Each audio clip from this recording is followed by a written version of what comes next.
Hi everyone, and welcome to another episode of Moves Like Magnus. So today's video is for beginners and lower intermediates, and it's another one on looking after your queen. So this position is taken from one of my own games. I'm playing with the black pieces, and it's black to move.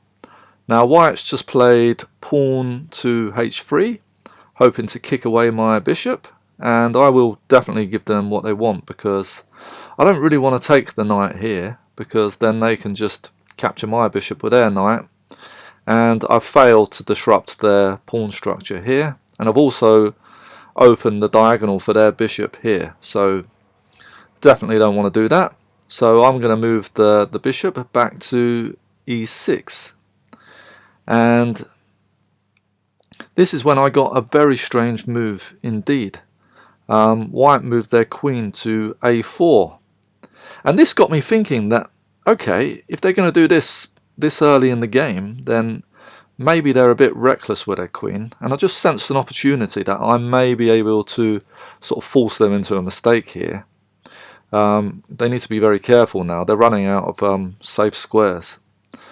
So what I did was I attacked the queen by playing b5. Now, it's not really a very accurate move, you know. I think a more accurate move maybe would have been, you know, playing bishop to e7 and looking to castle, you know, developing the pieces. But like I said, because they've got the queen here, I just thought I'll see what happens. I mean, pushing the pawn up to here is not the worst move, because I've already, you know, decided I'm going to castle probably this way. I've got the, you know, I've moved the rook here already, so I don't mind losing this pawn later on, because I've opened up this channel and I can attack.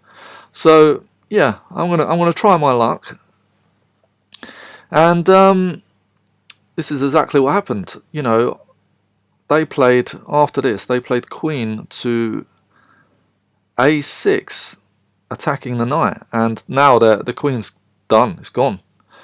After I move the rook to b6, they now have no safe squares. You know, they can't take the pawn because of the knight, can't take this one because of the rook.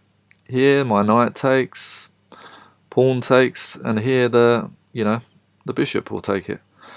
So yeah, very quickly lost their queen. So really there was no need for that move. What they could have done is they could have gone back to b3, or, you know, c2 is quite a good move, and, you know, the queen would have been really safe here for a while. So yeah, it's just be very careful about, you know, moving your queen out, guys.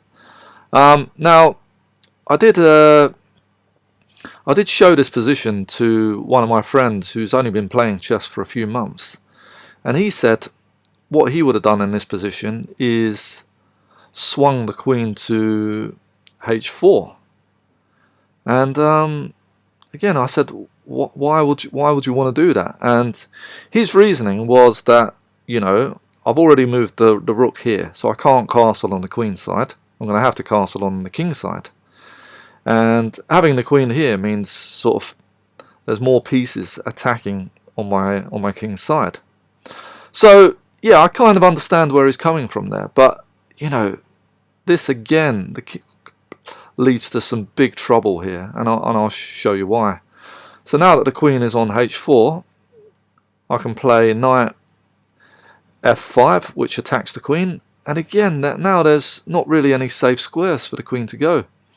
Can't go here because of the knight, and can't go along any of these squares, so the only square available is h5, which will be check, or g4. Now both of them lead to big problems. So for example, h5 is check, but now I can easily block with a pawn, so the queen has to go to g4, right? So let's just imagine they go to g4 straight away. Okay, hold on. So knight comes here, white plays g4, and now all I need to do is support the bishop. So I'm going to play queen to d7, and that means when I move the knight, the queen can no longer take the bishop without being captured itself. So although I've done that, there's still nowhere that white can escape to. This move is coming, the knight is going to move, but there's nowhere for the queen to go. You know, it's just boxed in. You know, they can't move any of these pawns to get an escape route. So let's pretend they play a move such as e4, and now watch this. Knight goes to e3, and you've got a double attack on the queen here. So now that the knight has moved from f5, no, sorry, yeah, now that the knight has moved from f5, the queen can go to h4 or g3.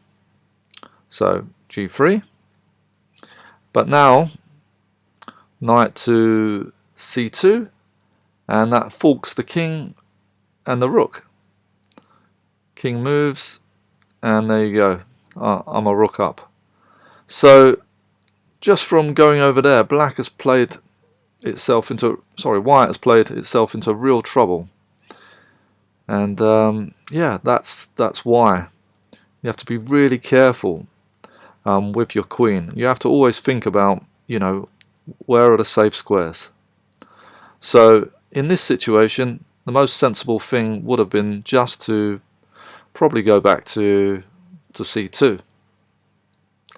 Okay, so I hope it's been a useful video, just a little short one on you know, just trying to help beginners out, really, just thinking about, you know, safe squares for the queen. I know it is tempting to bring it out. It is a very attacking piece with a lot of potential, but you know, you don't want to lose it early on in the game, and you don't want to allow your opponent to sort of attack it. And even if you save it, you know, they've developed their pieces while you've been moving it around. You don't want that either.